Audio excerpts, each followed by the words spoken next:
Copy 724, right. Descend and maintain 2000. Descend and maintain 2000, 724. Comment 504, descend and maintain 3000.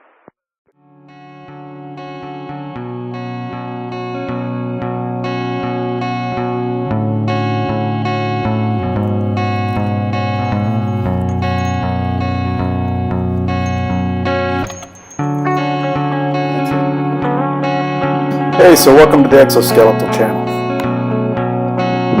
So I was reading a news article from Bloomberg.com yesterday.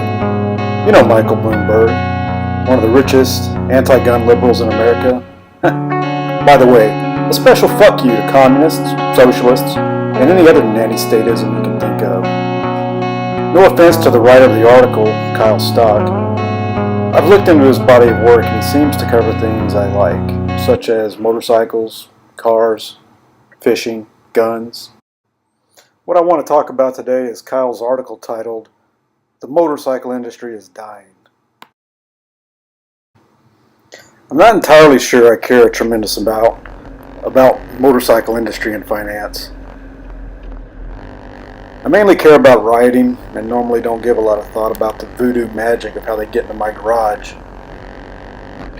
I've been riding a motorcycle in one form or another since I was about 10 years old, and I have ridden bikes from just about every maker except maybe the Ural.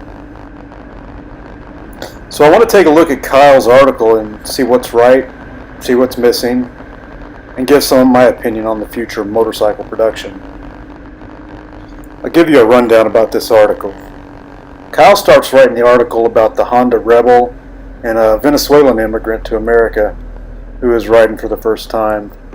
I think the gist is to write about the choices this rider has as far as motorcycles on the market, but then he starts writing about the general state of motorcycle sales and the challenges that Harley faces. He throws in some statistics and infographics to basically correlate and illustrate the decline in sales against the recession of 2008. Then there's a statement in the article about how a motorcycle, in general, is aligned with discretionary spending, and that for most people, a bike is a luxury. This is where I stop to question. Is it? Is it really? In my stage in life, I might be able to get behind that idea. But when I look back at my 18-year-old self, a bike was definitely not a luxury item. When I bought my first brand new bike at 21, I was maybe close to discretionary, but a bike was still my main transportation. I only used the car to go to the store for groceries and pricier dates with girls. You know, talking about buying a Harley, when I decided back in 2014 to give Harley Davidson a try, you know, I pulled up my big girl pants and started visiting all the Harley dealers in the San Diego area. I went to San Diego Harley, El Cajon Harley, Sweetwater Harley. I missed Biggs, but you know, those three were enough for what I was going after. I spent about 2 or 3 months researching bikes, which seems like a lot of time, especially when you're jonesing for a new bike. That's really hard to deal with. But this was the first time in my life that I really took the time to get to know a bike before I bought it. Because you know, when you go buy a sport bike, you know, from like Suzuki, Yamaha, Kawasaki, whatever, you know, you walk into one of those dealer showrooms, you don't really get an opportunity to do anything but sit on those bikes. I've never been to one of those dealers before where I could actually go out and test ride a bike. It's not a problem at a Harley dealer. That is a big problem for me though if I want to go out and buy a GSXR 1000. You know, I actually went to one of the South Bay motorcycle dealers here in Chula Vista, where I live, and you know, was kind of interested in taking out a GSXR 1000. I like sport bikes. I spent quite a lot of time riding those before I went over to a Harley, and the answer was no. You can't test ride one. Not being able to test ride a new bike that I'm going to drop several thousands of dollars on is a big problem for me. I can understand kind of why they do it. You know, most of their folks that are coming in and buying a bike are probably dumbass 18-year-olds, you know, that are interested more in popping wheelies and being a dumbass, and more power to them. Been there, done that. But yeah, that's a big problem. Not one that you face at a Harley dealer. Whenever I step into a Harley dealer, you know, even if I don't know who's greeting me at the door or whatever, I'm always being offered the opportunity to go test drive a bike. That's never a problem. And I've taken up multiple dealers here in the San Diego area, you know, on their offer to go out and test ride a bike. I've ridden just about everything, except maybe a Sportster. Never actually ridden a Sportster. But yeah, the lowrider that I own today, you know, was out of a test ride after several months of just trying out different bikes, even renting a few, and getting a feel for them. So stepping back again to Kyle's article, you know, he seems to ask the question, how will Harley pull off selling to millennial/younger riders? I'm obviously not a millennial, so how the fuck should I know? But I do have some ideas. You know, just talking about simple little things like being able to take a bike out for a test ride. That's really huge. And even if you only limit the amount of time or the location where you might take an 18-year-old to actually do a test ride, you know, you might not take them out to nice scenic routes that I'm able to take here in San Diego. You know, we head out of someplace like Sweetwater, Harley Davidson, and go through IB, up the Silver Strand, overlooking the Pacific, through Coronado and over the Coronado Bridge back into San Diego. You know, that might be a bit much for liability and insurance purposes, but you know, getting somebody out on a bike when they show up at the dealer, that's key. That's super important, especially for me. I don't know about everybody else, but you know, at this point in my life, I want to ride a bike. I want to see how it feels, and I'm going to make my decision based on that.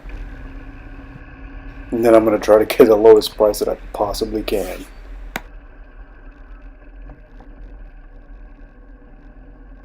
So I have some ideas for Harley they might want to consider, you know, if they're actually going to go after these millennial riders, or just, you know, younger riders in general. Don't necessarily have to be snowflakes.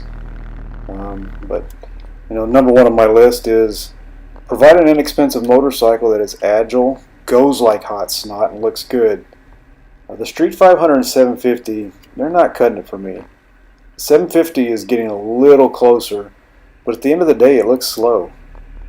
I want to be supremely proud of Harley, and if anything can generally stir the heart of America, it should be a well-made, fast American motorcycle that's just fun to ride in terms of flickability, wheelie power, and looking fucking sexy. A 600 or 750cc class of bike needs to be able to legitimately spank the competition. That's a no-brainer, Harley Davidson. Consider, you know, number two, getting into the dual sport market. Eric Buell saw this years ago with the Ulysses bike. Unfortunately, the thing was out of production when I was buying. Otherwise, it would have probably been a top contender for what I wanted. I think Harley could do something really cool there that harkens back to the early Harley ideals of go anywhere with a Harley. I certainly don't feel like I can go everywhere on a Dyna. I'd love to be able to personally just go out and do some trail riding, you know. I'm not taking my FXDL out on a trail though. Number three, really, I want to talk about the live wire. I think that, you know, clearly that's definitely a road that all motorcycle manufacturers are trying to go down.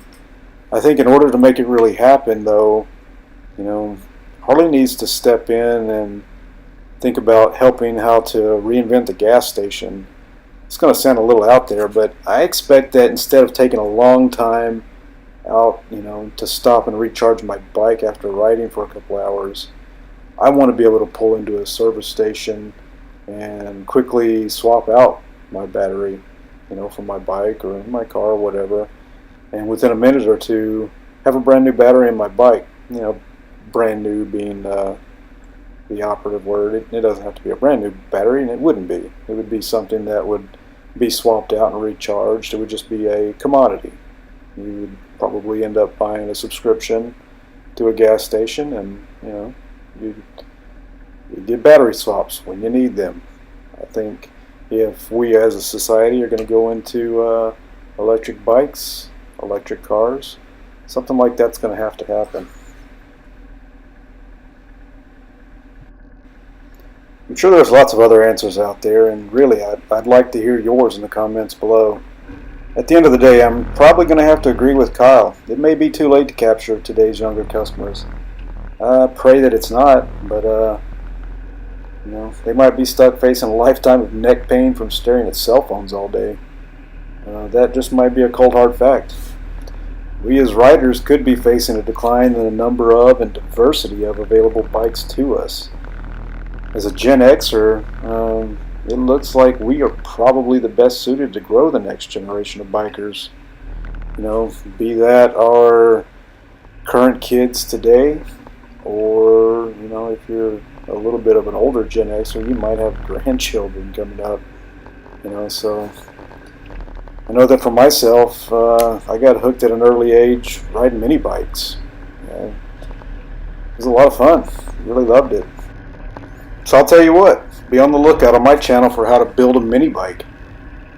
Besides general bullshit vlogs, I'll be documenting my journey of building a mini bike from cheap commodity parts that you can get from places like Home Depot, Lowe's, Tractor Supply, Harbor Freight, whatever. I'm also an amateur fabricator working in steel and plastics, so you'll see videos and short pieces on how to make your own bike parts and stuff here on my Exoskeletal channel. So until next time, this is Exoskeletal signing off. Copy 724, right. Center maintain 2000. Center maintain 2000, 74. Comment 504 to center maintain 3000. 3000, comment 504. And for Copy 724 is our traffic about our 12:30? At 12:30, 1 o'clock, Copy 724 now. Okay, we got it. Copy 724, maintain visual separation from the candidate, clear visual approach, runway 4 right. Clear visual 4 right, maintain visual separation from the traffic, Copy 724. Copy 504, reduce speed of 170 per tower space. You get following the Boeing